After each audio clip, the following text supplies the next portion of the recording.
So we're now 3 weeks into 2024, and it's a big week because the statistics tell us that 95% of people who set resolutions and goals for the year tend to give up by the third week in. So are you holding yourself accountable to anybody or anything? Welcome aboard.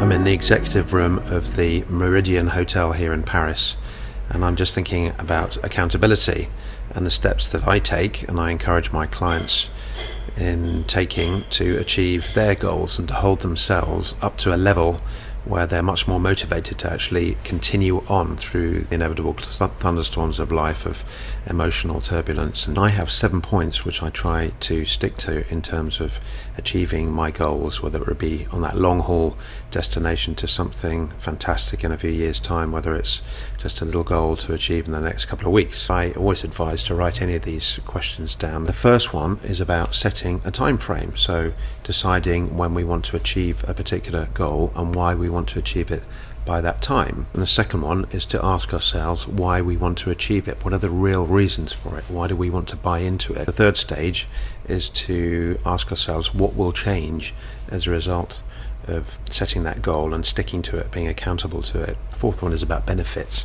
What are they? Write them down. Write a big list of the things that it's going to benefit you with. The fifth one is about how much effort, what lengths are we prepared to go to make that happen. The sixth one is to do with being able to define what that success is. We're never really going to reach the goal unless we know exactly what success achievement looks like. And the seventh point is all about going back and reviewing the whole process and working out whether we've been specific enough about the goal, the destination that we're heading towards. Now I'm thinking about my goals for the year and how I can be accountable to something to give myself the best chance of achieving them.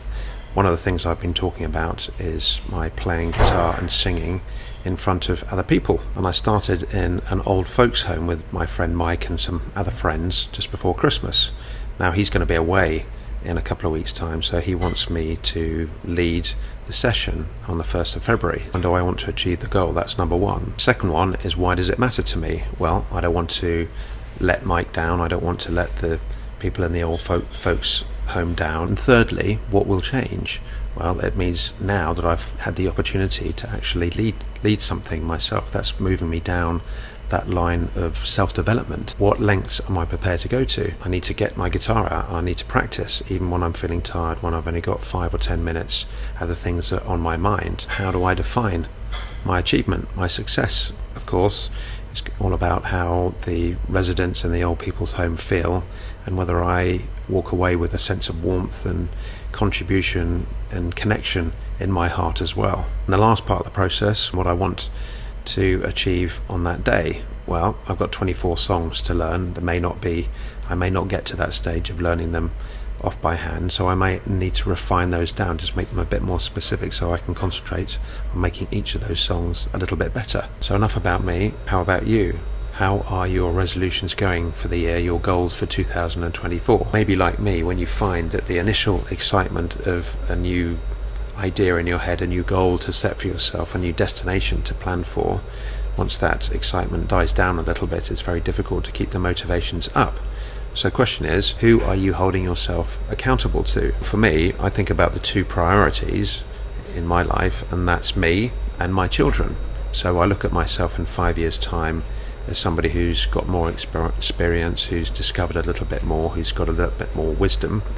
And I look up to the future me thinking, well, what do I do now to be accountable to that person in 5 years' time? I've also got the responsibility of being a father to 3 children, so I feel very accountable to them. I want to know that I'm doing everything that I can possibly to set a good example for them and the next generation, because the ripple effect on them and everybody that comes after them, even their friends, is going to be absolutely massive, and that really does hold me accountable. I think one of the key things about accountability is taking ourselves away from the external and into the internal. What are we doing? What is our impact on the people around us going to be? Is it going to be a short-term thing? Is it going to be one person or a number of people? Is it going to be lots of different groups? And for how long is that going to last for? And really, as always, it's down to mindset, turning the, well, it's not going to work, slightly defeatist and everything's a problem, to thinking, well, everything can be a problem unless we see it as a creative opportunity. And when we take on the responsibility to be accountable not only to ourselves and to other people, I think that's an incredibly liberating place to come from. So my suggestion, well, choose that goal, go through the awareness and the auditing process of what you want to achieve in life and where you are now, and sit down and go through those 7 elements in achieving that goal and working out how you think you're best likely to hold yourself accountable in those 7 steps and who you're trying to be accountable to. How can I help you? Well, you can sign up to my newsletter, which comes out every month, where I share some wonderful stories of inspirational people, some tips and some tricks and some good books, podcasts, other social media posts that I think are helpful in building mindset and confidence. You can also sign up for a 30-minute free discovery call with me, where we can talk about coaching packages that will help you to achieve the goals that you've already set for yourself. If you're interested, just click the link below to my website, benlefleming.com, and I really hope that we can connect very soon. And in the meantime, I wish you all the very best, and please remember to keep it in the greens.